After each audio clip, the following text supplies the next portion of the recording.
很多人以为自动驾驶巴士只是把车换新一点，科技感强一点，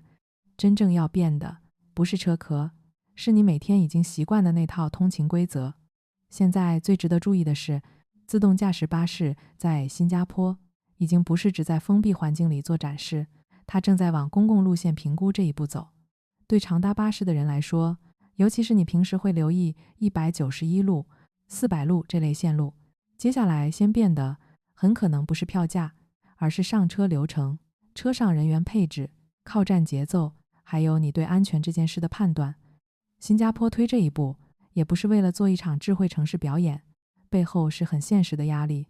司机人手紧，人口老龄化在加快，巴士系统又不能出错。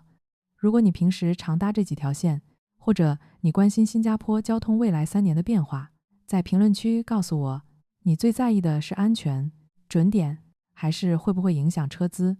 先把背景放在前面，这样大家就不会把这件事看成一条普通科技新闻。新加坡的公共交通不是可有可无的补充服务，而是城市运转的基本盘。根据陆路交通管理局过去公布的趋势，高峰时段公共交通分担率已经超过60%，很多家庭每天的上班、上学、看诊、接送孩子都是靠巴士和 MRT 接起来的。只要巴士服务一紧，影响就不是一小群人，而是整座城市的时间安排。问题在于需求很稳定，人力却越来越难补。新加坡的人口老龄化已经不是未来题，而是正在发生的现实。官方长期预测也很明确，到了2030年前后，65岁及以上人口占比会继续上升。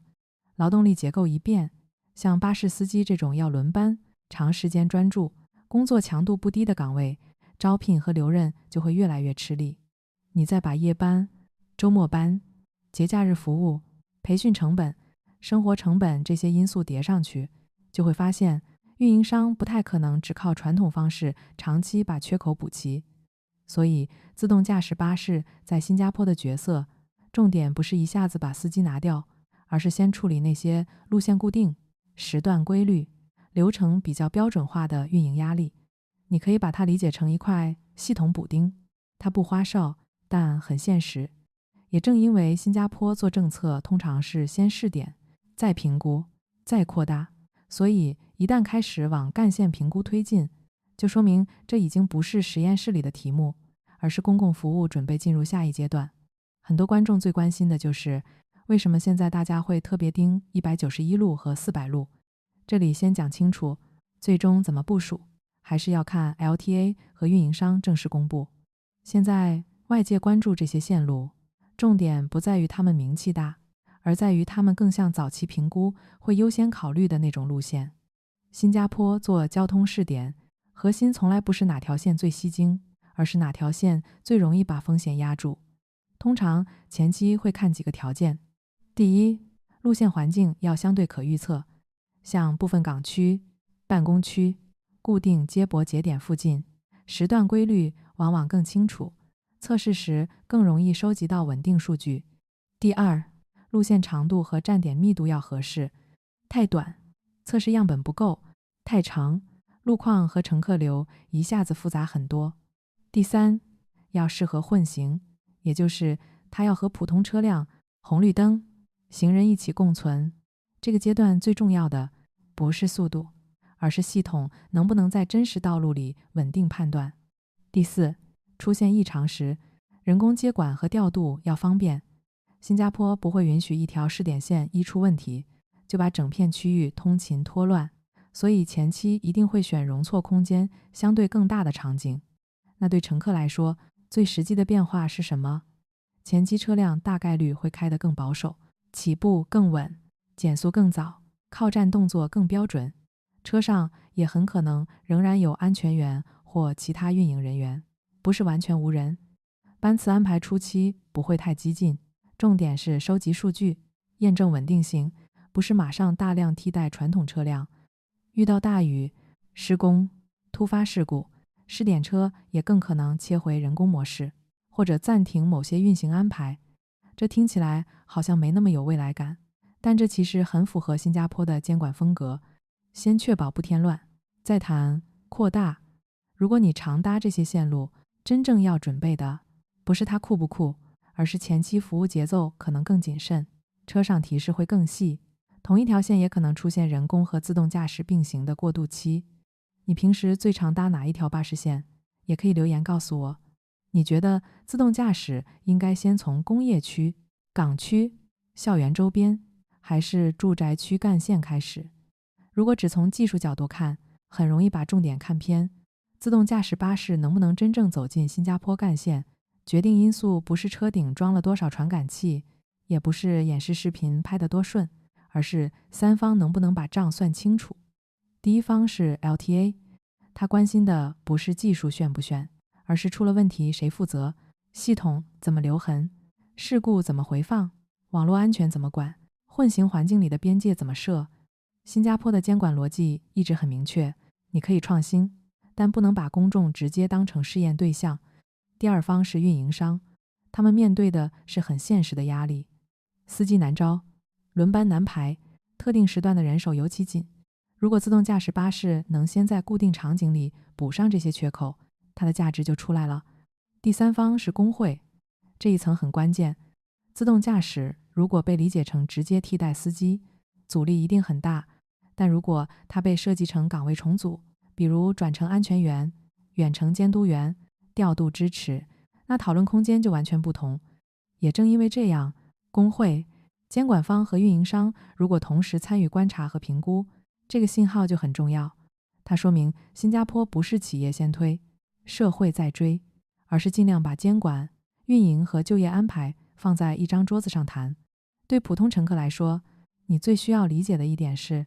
自动驾驶巴士不是突然来抢工作，也不是为了做一场科技秀，它更像是一种新的运营工具，用来填补越来越难靠传统人力长期维持的那部分服务。你觉得这里面最难谈拢的是监管、安全还是就业安排？也欢迎留言。那作为乘客，现在到底要准备什么？重点不是紧张，而是先把预期放对。第一个变化是乘车流程会更标准化。自动驾驶系统最怕的不是正常路况，而是不规则动作。所以如果它真的进入干线，车上和站点的提示大概率会更清楚，也可能更严格。第二个变化是行驶风格前期会偏保守。很多人第一次搭可能会觉得，怎么起步这么稳，刹车这么早，转弯这么慢。这个不一定是技术不成熟，而是试点阶段本来就会把安全边界放得更宽。第三个变化是会有一段并行期，同一条线可能部分班次还是传统巴士，部分班次是自动驾驶测试车。对乘客来说，最重要的是看清提示，听车上说明，不要自己猜现在是什么模式。第四个变化是信息透明度会提高。如果新加坡认真推进这件事，后面很可能会通过 App、站牌、车内广播，把车辆状态、试点说明、乘客须知做得更清楚。因为公众信任不是靠一句口号建立的，而是你每次上车都知道现在是什么状态，遇到异常该怎么办。这里也给几类观众一个实用提醒：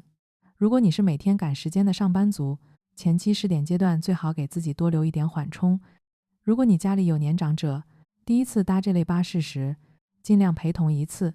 如果你是带小孩、推婴儿车或者行动不便的乘客，也可以特别留意它在靠站和起步上会不会更稳定。还有一点很重要，不要把自动驾驶理解成没有人负责。在新加坡这种监管环境下，前期一定会有很强的人工监督和应急机制。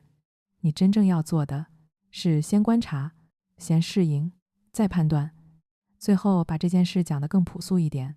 自动驾驶巴士进入新加坡干线，真正说明的不是哪家公司赢了，也不是哪种技术最会宣传，而是新加坡已经在为接下来几年的人口结构、劳动力压力和公共交通稳定性提前做准备。对普通乘客来说，你不需要先站队，也不需要先兴奋，记住3点就够了。第一，它短期内更像补充，不是全面替代。第二，它能不能真正跑开，关键看 LTA、运营商和工会能不能持续配合。第三，最先改变的是你的乘车规则和通勤体验，不是一句以后都无人驾驶了。如果你希望我继续帮你追踪 LTA 后续公布、试点线路、乘客须知，还有哪些区域最可能先受影响，欢迎订阅频道，打开小铃铛，也可以在评论区告诉我你最常搭哪一条巴士线，或者你最担心自动驾驶巴士的哪一件事。下一期我继续帮你把政策语言翻成真正和生活有关的信息。